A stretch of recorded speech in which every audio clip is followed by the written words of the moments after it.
जय हिंद दोस्तों। आज हम लोग मूल विधि में एक अगला टॉपिक डिस्कस करेंगे जिसका नाम है स्त्री अशिष्ट रूपण प्रतिषेध अधिनियम 1986। दोस्तों काफ़ी इम्पोर्टेंट टॉपिक है। मूल विधि में वो टॉपिक जो बालिकाओं से या स्त्रियों से रिलेटेड टॉपिक हैं दोस्तों, उनसे क्वेश्चन निश्चित तौर पे बनेगा। भले ही धारा से क्वेश्चन ना बने लेकिन उनके बेसिक फंडामेंटल से क्वेश्चन बन के रहेंगे। तो बेसिक को आपको अच्छे से यहाँ पे समझने की ज़रूरत है। हम लोग पूरा बेसिक से एडवांस लेवल तक यहाँ पे समझेंगे। पूरी क्लास को विधिवत देखिएगा। इसी तरीके से आप इसका चाहो तो नोट्स बना लेना, वरना पीडीएफ हम आपको प्रोवाइड कराएंगे। पीडीएफ के लिए आपको हम बता देंगे, तो पूरा वीडियो देखिए, अच्छे से देख करके इसका नोट्स या पीडीएफ आपको उपलब्ध हो जाएगी, ले लीजिएगा अच्छे से। बस जिस तरीके से बताए उस तरीके से आप इन चीज़ों को पढ़ने का काम करिएगा। चलिए दोस्तों, क्लास को शुरू करते हैं। उससे पहले जो लोग चैनल पर नए हैं, चैनल को सब्सक्राइब करके जरूर रख लें। बेल आइकन को प्रेस करना मत भूलिएगा, ताकि जब वीडियो बनाए उनका नोटिफिकेशन आपको मिलता रहे। तो चलिए दोस्तों, क्लास को शुरू करते हैं। ये स्त्री अशिष्ट रूपण प्रतिषेध अधिनियम 1986 ये टॉपिक है। इससे पहले हम लोग देख लेते हैं कितने टॉपिक हम लोग कवर कर चुके हैं। तो इतने टॉपिक कुल मूल विधि में हैं। तो मूल विधि में ये सारे टॉपिक दिए गए हैं। इन टॉपिक में देखो इतने टॉपिक हमने कवर कर दिया है। इसके नेक्स्ट वीडियो में SC/ST अधिनियम कंप्लीट कर देंगे। जो टॉपिक आपके इसमें बचेंगे धीरे धीरे करके वो भी क्लासें कंप्लीट कर दी जाएंगी। निश्चिंत रहो आप। पूरी आपको मूल विधि हमने बताया है कि हम यूट्यूब में पढ़ाएंगे फ्री, तो आपको वहाँ से चीज़ें मिल जाएंगी। आप जा कर के चैनल के प्लेलिस्ट में देखिए, जा कर के उत्तर प्रदेश पुलिस के नाम से एक प्लेलिस्ट 2025 के नाम से एक प्लेलिस्ट बनी है, वहाँ से जा कर के वीडियो देख लीजिएगा। चलिए, सारे वीडियो आपको उपलब्ध वहाँ मिलेंगे। चलिए देख लेते हैं स्त्री अशिष्ट रूपण प्रतिषेध अधिनियम 1986। सबसे पहले बात समझ लो, जो स्त्री अशिष्ट रूपण प्रतिषेध अधिनियम 1986 है, बनाया क्यों गया। देखो, अशिष्ट रूपण का क्या मतलब होता है। सबसे पहले देखो, इससे अशिष्ट रूपण का मतलब क्या होता है। अगर ये चीज़ तुमने समझ ली तो शायद ये टॉपिक तुम्हारे अच्छे से समझ में भी आ जाएगा। अशिष्ट रूपण का मतलब ये होता है कि किसी भी ऐसे माध्यम से महिलाओं के शरीर, रूप या अभद्र, अपमानजनक या अश्लील चित्रण जिससे समाज और व्यक्ति की नैतिकता को नुकसान पहुंचाता है, उसको कहा जाता है अशिष्ट रूपण। ठीक है, मतलब महिला के किसी भी नग्न फोटो, अर्धनग्न फोटो, अश्लील चित्रण फोटो, ठीक है, ये आप नहीं छाप सकते हैं, ये आप नहीं दर्शा सकते हो, ये चीज़ें आप नहीं कर सकते हो। तो इन चीज जिससे समाज में क्या होता है कि समाज में एक गलत नैतिकता का विचार जाता है लोगों के अंदर। तो ये सब कहलाता है अश्लील अशिष्ट रूपण। इसमें बताया भी गया है कि यह अधिनियम समाज में महिलाओं की गरिमा बढ़ाने के लिए है, उसके सम्मान की रक्षा करने के लिए लाया गया था। इसमें मीडिया और विज्ञापनों में महिलाओं के अशिष्ट चित्रण को रोकने के लिए बनाया गया है। अशिष्ट चित्रण आपको बता दिया कि इसमें क्या है, महिलाओं के शरीर, आपने देखा होगा किसी किसी विज्ञापन में महिलाओं का फोटो छापा जाता है, उनको अर्धनग्न दिखाया जाता है या अभद्र दिखाया जाता है। ठीक है, या उनको इस तरीके से छापा जाता है, अश्लील चित्रण छापा जाता है कि उनका अपमान हो। ठीक है, इन सब चीज़ों को रोकने के लिए ही स्त्री अशिष्ट रूपण का मतलब प्रतिषेध है। अशिष्ट रूपण अधिनियम लाया गया 1986 में। तो ये आपने अशिष्ट रूपण का मतलब समझ लिया। तो चलिए अब देख लेते हैं इसके बेसिक फैक्ट कि इसको पारित कब किया गया। 23 दिसंबर 1986, यानी इसी दिन राष्ट्रपति जी ने क्या करे, राष्ट्रपति जी ने साइन करे थे। तो पारित कब हुआ, तो 23 दिसंबर 1986 को। लागू कब हुआ, 2 अक्टूबर 1987 को। अगर इसकी बात करेंगे इसमें कुल धाराएं कितनी हैं, तो धारा इसमें कुल भाग इसमें कोई भी नहीं है, लेकिन धाराएं इसमें टोटल 10 हैं। आपके पास धाराएं कितनी हैं, तो धाराएं 10 हैं, भाग इसमें नहीं है। उद्देश्य इसका समाज में महिलाओं के सम्मान और गरिमा को बढ़ाना है। ठीक है, तो आपने ये चीज़ें समझी कि जो स्त्री अशिष्ट रूपण प्रतिषेध अधिनियम है उसके बेसिक पॉइंट क्या हैं। ये बेसिक चीज़ें हैं कि कब पारित हुआ, कब लागू हुआ, कितने भाग, कितनी धाराएं, क्या उद्देश्य, ये आपने यहाँ से अच्छे से समझ लिया। अब हमें समझने की ज़रूरत है कि इसके आगे की। अब इसके आगे हमने आपको बताया कुल कितनी इसमें धाराएं हैं, तो धारा 10 हैं। दोस्तों आपको बता दें कि इसकी जो धारा है, धारा 1, 2, 3, 4, यहाँ से क्वेश्चन भर भर के पूछता है, तो आपको ये देख करके चलना है। तो इस धारा को अच्छे से समझना है। तो जैसे पहले में है कि कहता है संक्षिप्त नाम। तो पहले में क्या है, संक्षिप्त नाम। तो हमने इसका नाम समझ लिया। तो संक्षिप्त नाम क्या था, तो संक्षिप्त नाम आपने ऊपर पढ़ा ही कि स्त्री अशिष्ट रूपण अधिनियम। इसे स्त्री अशिष्ट रूपण अधिनियम, ये इसका क्या है, संक्षिप्त नाम है। दूसरी चीज़ हमने यहाँ पे क्या पढ़ी, तो दूसरी चीज़ हमने पढ़ी कि विस्तार। तो विस्तार संपूर्ण देश में विस्तार है इसका। प्रारंभ तो 2 अक्टूबर 1987 से इसको पूरे भारत में प्रारंभ कर दिया गया था, लागू कर दिया गया था, इम्प्लीमेंट कर दिया गया था। धारा दो में सबकी परिभाषाएं दी गई हैं, जो इम्पोर्टेंट चीज़ें हैं उनकी परिभाषाएं। जैसे विज्ञापन क्या होता है, इसकी परिभाषा दी गई है धारा 2 के ए में दी गई है। यानी किसी भी माध्यम से लोगों तक जानकारी पहुंचाने क्या कहलाता है, विज्ञापन कहलाता है। वो चाहे विज्ञापन टीवी के माध्यम से हो सकता है, न्यूज़पेपर के माध्यम से हो सकता है, किसी स्टिकर पोस्टर बैनर के माध्यम से हो सकता है। ये विज्ञापन की परिभाषा है। जैसे पत्र, सूचना, दृश्य, लाइट, लेबल आदि। आपने लाइट में भी देखा होगा, कुछ स्लाइडें चलती रहती हैं, तो उससे भी विज्ञापन होता है। कोई लेबल लगा दिया गया, स्टिकर लगा दिया गया, उससे विज्ञापन होता है। कोई पत्र दे दिया गया, सूचना ऑडियो वीडियो के माध्यम से दे दी गई, ये से विज्ञापन के उदाहरण है। तो विज्ञापन की यहाँ पे परिभाषा 2 के ए में दी गई। ये इम्पोर्टेंट है, आपको बार बार कह रहे हैं इम्पोर्टेंट है, बात मान लो, ये इम्पोर्टेंट है। जितनी भी धारा 2 में दी गई है, 2, 3, 4, तो 2 वाली धारा इम्पोर्टेंट है, इसको बिल्कुल रटना है। 2 का बी क्या कहलाता है, तो वितरण किसी भी वस्तु या अन्न को लोगों तक निःशुल्क पहुंचाना है। यानी कि जो स्त्री अशिष्ट रूपण अधिनियम के को जो जागरूक करने के लिए जो भी इसके लिए हमारी सरकार ने सुविधाएं कर रखी हैं, जो चीज़ें जागरूकता फैलाने के लिए हम लोगों को दे रखा है, तो उनका जो वितरण होगा वो बिल्कुल निःशुल्क तरीके से किया जाएगा।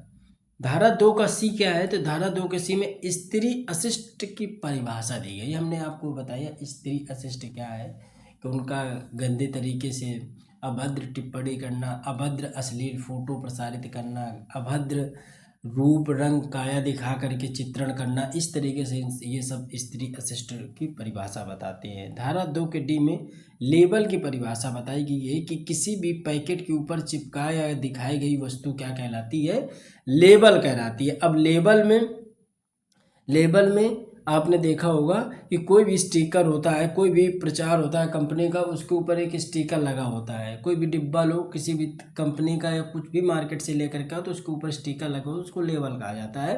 तो वो भी विज्ञापन का एक माध्यम है। अब धारा 3 में देख लो, तो धारा 3 में क्या बताता है, तो धारा 3 बताता है कि इसमें स्त्री का अशिष्ट रूपण यानी शरीर रूप अभद्र अपमानजनक फोटो चित्रण करने वाले विज्ञापनों पर रोक लगाई गई। रोक हेतु ये धारा 3 है।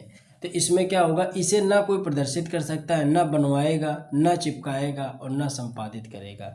यानी कि समझ गए कि आप विज्ञापन नहीं कर सकते, ये धारा 3 में उल्लेखित किया गया है। दोस्तों क्लास आपके समझ में आ रही होगी, ये हम उम्मीद आपसे लगा सकते हैं। बहुत ही इजी लैंग्वेज, बहुत ही सरल भाषा में दिया गया है। टॉपिक स्त्री अशिष्ट रूपण अधिनियम है, उसी में हम आपको धाराएं समझा रहे हैं। धारा नंबर 4 क्या है, महिलाओं का अशिष्ट रूपण चित्रण करने वाली पुस्तकें, ठीक है, जितनी भी पुस्तकें हैं आदि के प्रकाशन या डाक द्वारा भेजने पर प्रतिषेध है। यानी कि जितनी भी पुस्तकें, ऐसी पुस्तकें जो महिलाओं के गरिमा, उनके सम्मान को गिराती हैं, वो पुस्तकें जिनमें महिलाओं को अर्धनग्न, अभद्र, गलत तरीके से प्रदर्शित किया गया है, गलत तरीके से उनका चित्रण किया गया है, उन किताबों को या उन पुस्तकों को किसी भी तरीके से प्रकाशन करना या डाक के द्वारा कहीं इधर उधर भेजना, इस पे रोक लगाता है धारा नंबर 4। और उन महिलाओं या उन फोटो को, उन चित्रों को किसी भी तरीके विज्ञापन में दिखाने के लिए रोक लगाता है धारा नंबर 3। तो दोनों धारा एक साथ आपने देख ली, विज्ञापन वाला 3 है और डाक वगैरह से पुस्तकों पर प्रकाशित करने के लिए धारा नंबर 4 है। लेकिन धारा नंबर 4 में अपवाद है। आपने देखा होगा कि कुछ मंदिर या मस्जिद या फिर शैक्षिक संस्थानों में या फिर सांस्कृतिक कोई कार्यक्रम होता है, उसमें महिलाओं की फ़ोटो मान लो कोई कथकली या फिर कुछ इस तरीके का डांस प्रोसेस है जिसमें महिलाओं को कुछ अलग तरीके से प्रदर्शित करना होता है, जो वहाँ का कल्चर होता है उस हिसाब से, तो उसकी इमेज छापी जाती है। तो जब सांस्कृतिक चित्रण किया जाता है तो उसमें कोई भी दिक्कत नहीं है। तो ये अपवाद के रूप में है। धार्मिक चित्रण पे भी, शैक्षणिक चित्रण पे भी और सांस्कृतिक चित्रण पे भी इन चीज़ों को प्रदर्शित किया जाता है, तो इसमें कोई भी दिक्कत नहीं है। तो अपवाद के रूप में धारा नंबर 4 पे ये चीज़ें आपसे पूछी जा सकती हैं कि महिलाओं का अशिष्ट रूपण करने वाले पुस्तकों का प्रकाशन या डाक से भेजने का प्रतिषेध है, निम्नलिखित में से क्या सही नहीं है। और ये 4 आपके ऑप्शन देगा और इन्हीं से आपसे क्वेश्चन पूछ लेगा। तो धारा नंबर 4 इंपॉर्टेंट है। धारा 5 क्या कहता है? तो अशिष्ट चित्रण करने वाले विज्ञापनों, सामग्री आदि की तलाशी राजपत्रित अधिकारी द्वारा ली जा सकती है। अगर किसी भी राजपत्रित अधिकारी को ये शंका हो जाए कि यहाँ पे कुछ इस तरीके से पुस्तकों का प्रकाशन या इस तरीके से किताबें या विज्ञापन बनाए जा रहे हैं जो महिलाओं की गरिमा, मान, सम्मान को वो गिराने का काम करते हैं, यानी कि विज्ञापन में इस तरीके से कुछ उनके शरीर, रूप, अभद्र, अपमानजनक फोटो चित्रण किया गया है या करने की कोशिश की जा रही है, तो राजपत्रित अधिकारी उसकी तलाशी ले सकता है और उनके ऊपर एक्शन भी ले सकता है। यही बात आपकी धारा नंबर 5 में दिखाई गई है।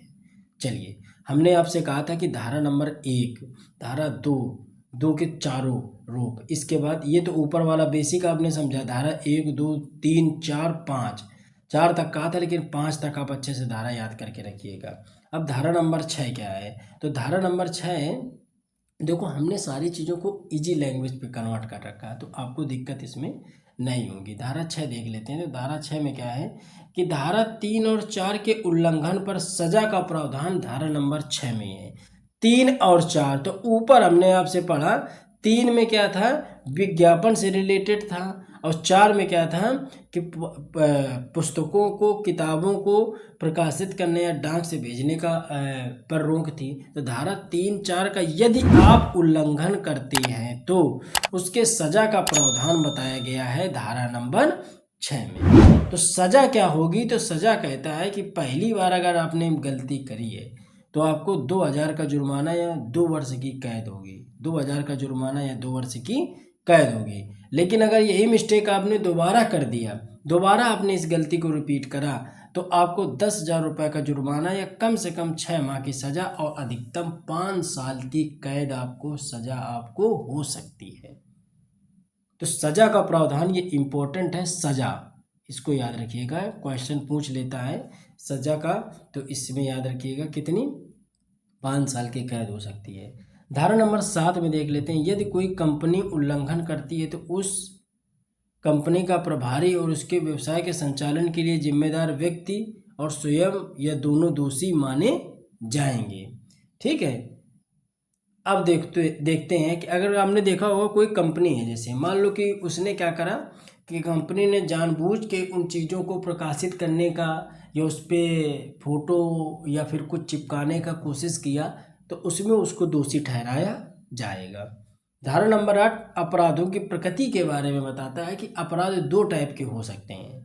एक अपराध हो सकता है संज्ञेय, जो बिना जमानती होता है, मतलब उसमें तुरंत आपको पुलिस उठा ले जा सकती है, तुरंत आपको कस्टडी में वो ले लेंगे। एक होता है जमानती।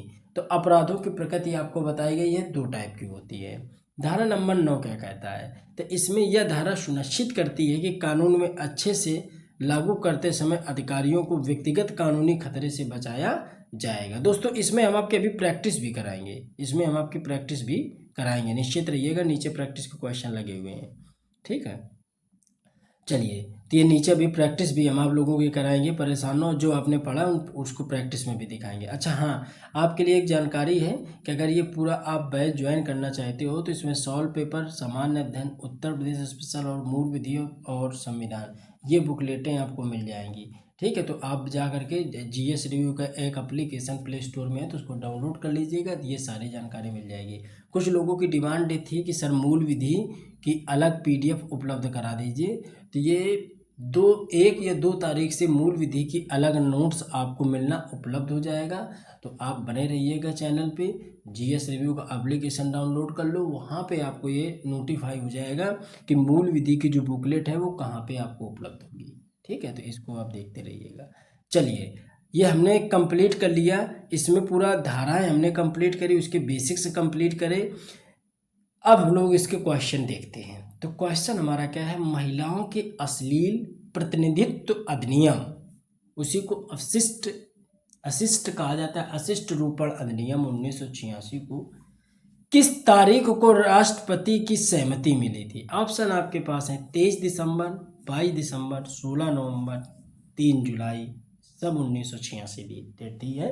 तो आपने पढ़ा होगा, तो कोई कठिनाई नहीं है इसमें। आप जानते हैं कि ये कब हुआ था, आप सब जानते हैं कि ये हुआ था 23 दिसंबर 1986 को पारित हुआ था।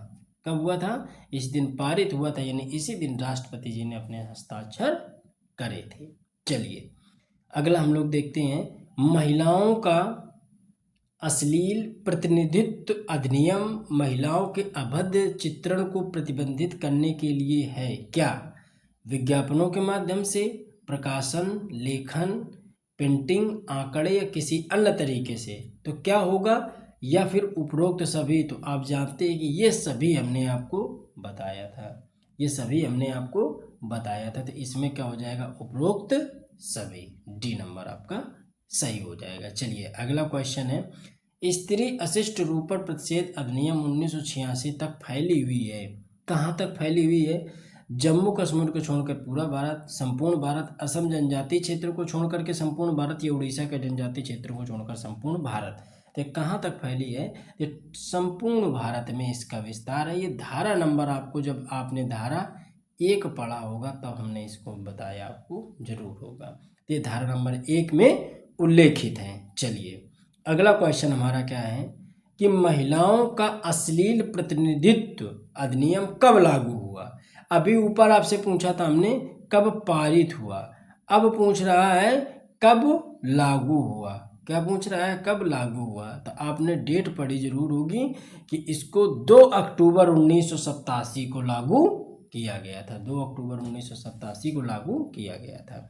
चलिए, अगला क्वेश्चन हमारा है कि महिलाओं के अश्लील प्रतिनिधित्व मतलब निषेध अधिनियम के तहत धाराओं की कुल संख्या कितनी है? 9, 10, 11, 12। तो आपने जाना था, अभी हम लोग पढ़ के आए कि हमारी धाराओं की संख्या 10 है। कितनी है?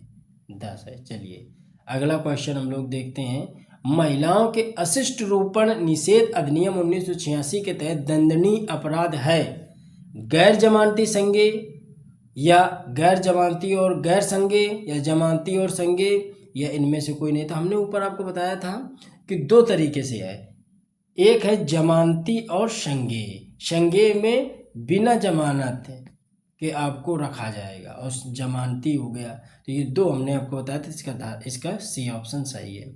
चलिए, अगला हम लोग देखते हैं। यहाँ पे अगला देखते हैं, महिलाओं के अश्लील प्रतिनिधित्व अधिनियम की धारा 7 के 2 के अनुसार यदि किसी कंपनी के अधिकारी की सहमति या मिली भगत से अपराध किया जाता है तो इसमें उत्तरदायी किसे ठहराया जाएगा? केवल कंपनी, केवल अधिकारी, कंपनी अधिकारी, दोनों, या कोई नहीं?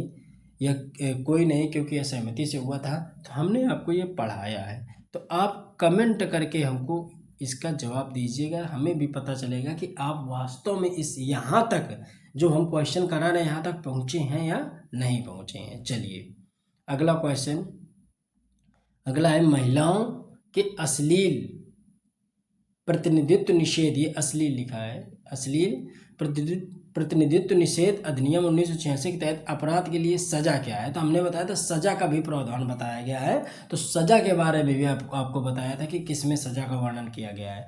तो क्या सजा है? 2 साल तक की कैद और 2000 रुपये का जुर्माना, या 1 साल तक की कैद 20,000 का जुर्माना, या 5 साल तक की कैद 50,000 का जुर्माना, या 2 साल तक की कैद 10,000 का जुर्माना। तो हमने बताया था 2 साल की कैद और कितने हजार रुपये का जुर्माना था? 2 साल तक की कैद और कितने हजार का जुर्माना था? तो 2 साल तक की कैद और 2,000 रुपये का जुर्माना था। तो ये आपका ए नंबर सही हो जाएगा। तो दोस्तों ये पूरा टॉपिक आज का हमारा कंप्लीट हो चुका है। जो क्वेश्चन हमने दिया उसका जवाब आप जरूर दीजिएगा।